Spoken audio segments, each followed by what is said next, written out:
নমস্কার, আমি রীতা। কেমন আছেন সবাই? আশা করি সবাই ভালো আছেন, আর আমরাও ভালো আছি। আমার নতুন আরেকটি ব্লগে আপনাদের সবাইকে স্বাগত জানাই। হঠাৎ করে চোখের সামনে এইসব দেখে আপনাদের মনে হতেই পারে যে দিদি আবার কি নিয়ে বসে পড়লো।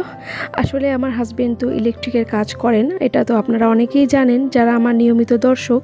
তো এইগুলো হচ্ছে সুইচ বোর্ড, আর তার আউটলাইনগুলো এই যে গ্রিন কালারের এখানে দেখতে পাচ্ছেন।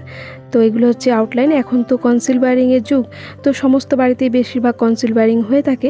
তো এই যে সুইচ বোর্ডগুলো এখানে গতকাল রাতে বসে বসে সেট করেছিল। আর এই যে কালো রঙেরটা দেখতে পাচ্ছেন, এই ধরনেরই মানে চারপাশ দিয়ে এরকম বোর্ডগুলো এখন পাওয়া যায়। তো সেগুলোই গতকাল রাতে বসে এগুলো ঠিক করেছিল। তো সকাল সকাল এখন ঘরটা ঝাড় দিয়ে নেব। তো ঘুম থেকে উঠেই দেখি এরকম ছড়িয়ে ছিটিয়ে রেখেছে। কারণ হচ্ছে কালকে অনেকটা রাত ধরে এইসব কাজ করেছে। এখানে আরও অনেক জিনিসপত্র ছড়িয়ে ছিটিয়ে আছে, তো সেগুলো একটু গুছিয়ে নেওয়ার সময় ভাবলাম আপনাদের সঙ্গে একটু শেয়ার করা যাক। আর এই তো ঘর বারান্দা ঝাড় দিয়ে নিয়েছি, এবার বিছানাটা গুছিয়ে নেব। আর আজ হচ্ছে শনিবার, চৈত্র সংক্রান্তি। আগামীকাল থেকে তো একটা নতুন বছর, নতুন দিন পড়ছে। তো আপনাদের নতুন বছরটা সকলের ভালো কাটুক এই প্রার্থনাই করি ঈশ্বরের কাছে। আর সকলকে জানাই নববর্ষের অনেক অনেক শুভকামনা এবং শুভেচ্ছা। সারা বছরটা আপনাদের খুব খুব ভালো কাটুক। আর আপনাদের সঙ্গে গল্প করতে করতে বিছানাটা অলমোস্ট গুছিয়ে নিয়েছি। এবার শুধু একটু ঝেড়ে নেব, কারণ আজ শনিবার। তো সোনার তো পড়া আছে ওর দাদুর কাছে, তার সঙ্গে ননিও একটু পরেই পড়তে চলে আসবে, আর হাজব্যান্ডও কাজে বেরিয়ে পড়বে। তার আগে বাসি ঘরদোর ঝাড় দিয়ে নিয়েছি।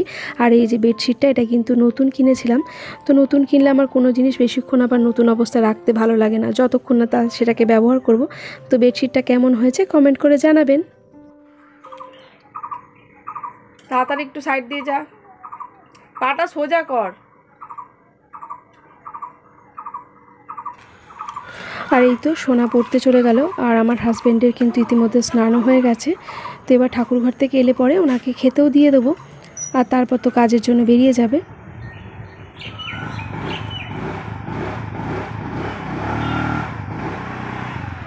কটা বাজবে?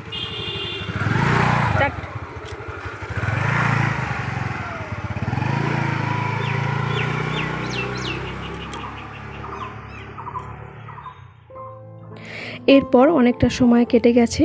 তো সোনাও পড়ে এসে স্নান টান করে স্কুলে চলে গেছে, আর ননিও পড়তে এসেছিল, সেও চলে গিয়েছে। আর আমিও কিছু কাজকর্ম সেরে নিয়ে একেবারে স্নান সেরে চলে এসেছি। তো যেগুলো বাকি আছে সেগুলো এখন আর হাত দেবো না, কারণ এই মুহূর্তে আগে ভাবলাম পুজোটা দিয়ে নিই। তো যা গরম পড়েছে, সকাল সকাল আগে পুজোটা না দেওয়া হলে একেবারেই ভালো লাগে না। আর আজ যেহেতু চৈত্র সংক্রান্তি, আগামীকাল থেকে পয়লা বৈশাখ পড়ে যাচ্ছে। তো এই দিনে অনেকেই তুলসী তলায় এরকম ঘট বাঁধেন, কারণ একটা মাস ধরে এরকম ঘট বাঁধা অবস্থায় থাকে না, এরকম ফোঁটা ফোঁটা করে জল তুলসী মায়ের মন্দিরে পড়তে থাকবে। তো সেই নিয়মটা সকলের বাড়ি কম বেশি হয়তো আছে। তো আমার শাশুড়ি মা সকালবেলায় এই জায়গাটা সুন্দর করে পরিষ্কার করে ঘরটা বেঁধে দিয়েছেন। তো আমি দেখলাম আমার স্নান যখন হয়ে গিয়েছে, তাই তাড়াতাড়ি করে তুলসী তলায় পুজোটা দিয়ে নিই। আর ঘটেও জল দিয়ে দিলাম, আর এবার সূর্য দেবতাকেও একটু জল দিলাম। তো তারপরে চলে যাব মায়ের পুজো দিতে। বিয়ের আগে আমার মাকেও দেখেছি এই চৈত্র সংক্রান্তির দিনে তুলসী তলায় এরকম ঘট বাঁধতে। মা বলতেন এরকম ঝরা নাকি বাঁধতে হয়, এবং পুরো বৈশাখ মাসটা ধরে এরকম জল দিয়ে যেতে হবে।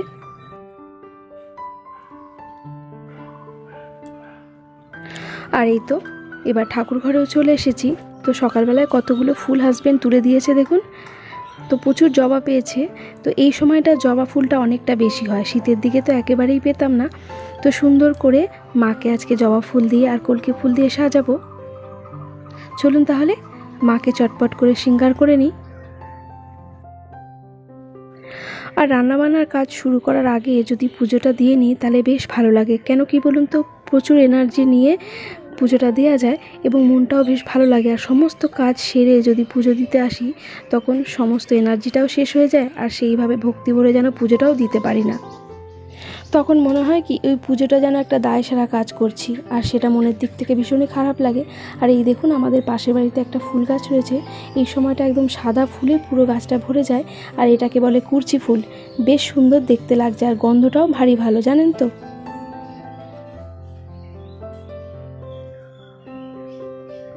তাহলে চলুন, আপনাদের সঙ্গে গল্প করতে করতে তো আমার পুজো দেওয়া হয়ে গিয়েছে। আর এইবার সোজা চলে যাব রান্নাঘরের দিকে।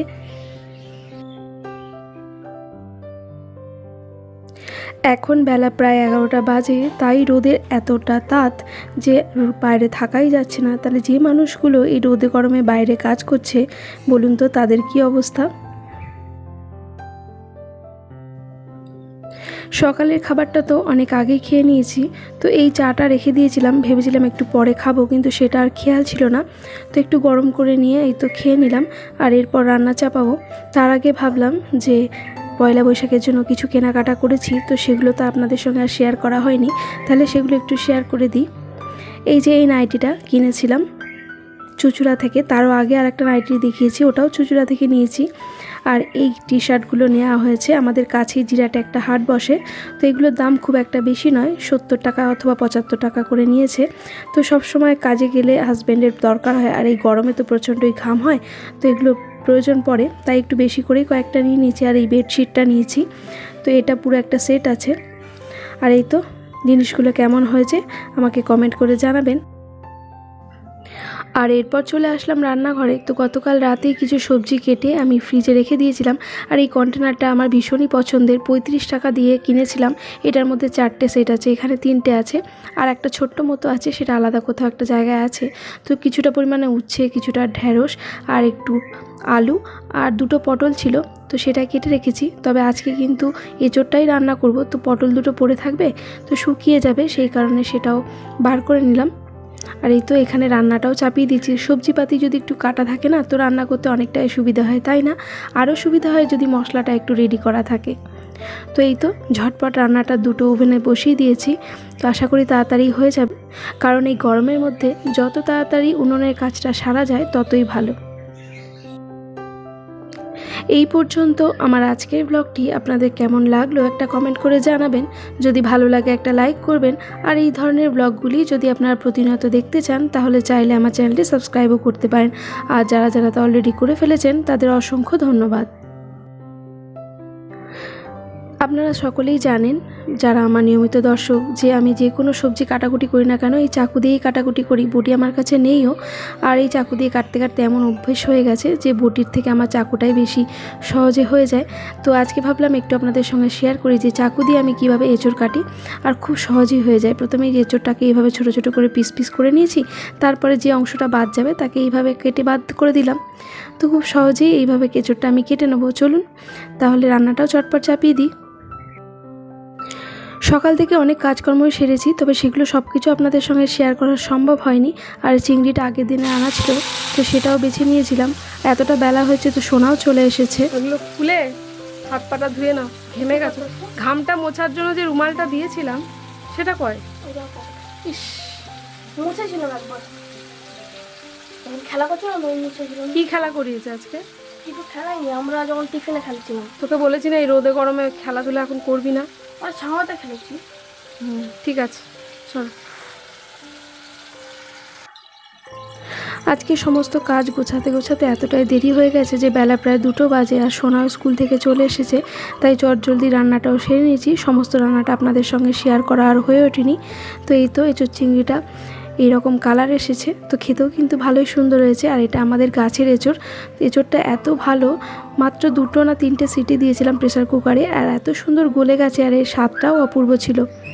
আর আজকে রান্না করেছিলাম উচ্ছে ভাজা, পাট শাক ভাজা, আর তার সঙ্গে ছিল একটু ঢ্যাঁড়সের ঝাল, আর এই তো এঁচোড় চিংড়ি।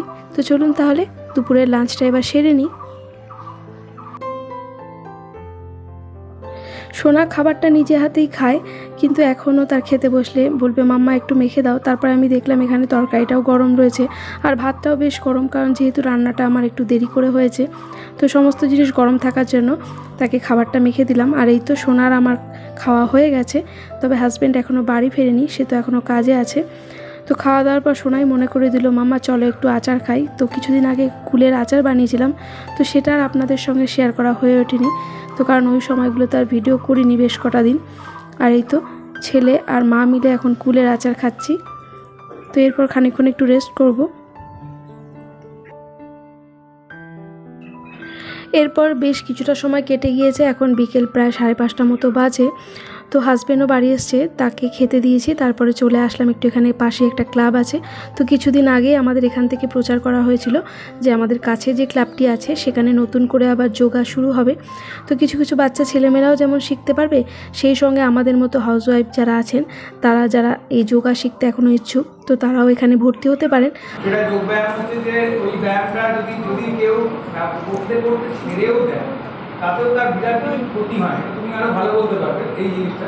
ক্ষতি নিশ্চয়ই হয়, একটা অভ্যস্ত থাকলে ক্ষতি হয়, কিন্তু ইনস্ট্রুমেন্টাল ব্যায়ামে যে ক্ষতিটা হয় বেশিরভাগ ক্ষেত্রেই আর সেই কারণেই একটি উদ্বোধনী সভার আয়োজন করা হয়েছিল। আর এই সভাতে বেশ কয়েকজন গণ্যমান্য ব্যক্তি এসেছিলেন, কয়েকজন ডাক্তারও ছিলেন, যারা এই যোগা সম্বন্ধে বা যোগার উপকারিতা সম্বন্ধে কিছু বক্তব্য রাখলেন। শুনে বেশ ভালো লাগলো। এবং কয়েকটি পারদর্শী ছেলে মেয়ে তাদের পারফরমেন্স শেয়ার করলো, দেখে বেশি ভালো লাগলো। এই মেয়েটি তাদের মধ্যে একজন, আর ও যে যোগাটা করে এটার নাম হচ্ছে ক্লাসিক্যাল যোগা। তো ভীষণই ভালো লাগলো। আর এই মেয়েটির প্রতিটা স্টেপ এত নিট অ্যান্ড ক্লিন দেখে সত্যিই ভীষণ ভালো লাগলো। এবং মেয়েটি বেশ কয়েকটি জায়গায় কম্পিটিশন করেছে, খেলো ইন্ডিয়া খেলোতেও গিয়েছিল। তো শুনে সব কিছুই বেশ ভালো লাগলো। তো ভবিষ্যতে আমারও এখানে প্র্যাকটিস করার ইচ্ছে আছে, তো দেখা যাক কতটা সেটা কার্যকর হয়। আর এই যোগব্যায়াম করলে পরে আমাদের শরীরের সাথে সাথে মনও কিন্তু অনেক ভালো থাকে। আমাদের প্রত্যেকেরই কিছুটা সময় অন্তত নিজেকে দেওয়া উচিত।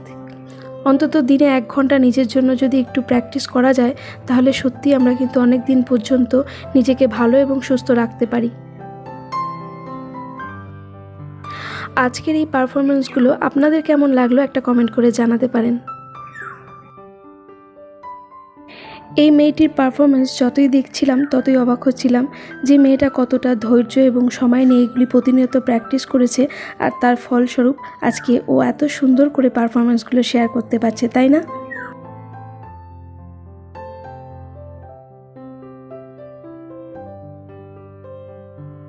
উড়িষ্যাতে ইস্টার্ন ইন্ডিয়া কম্পিটিশনে ও সেকেন্ড হয়েছে এই গত মার্চ মাসে।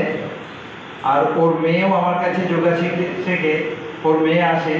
সবথেকে বেশি অনুপ্রাণিত হয়েছিলাম এই ম্যাডামের পারফরমেন্স দেখে।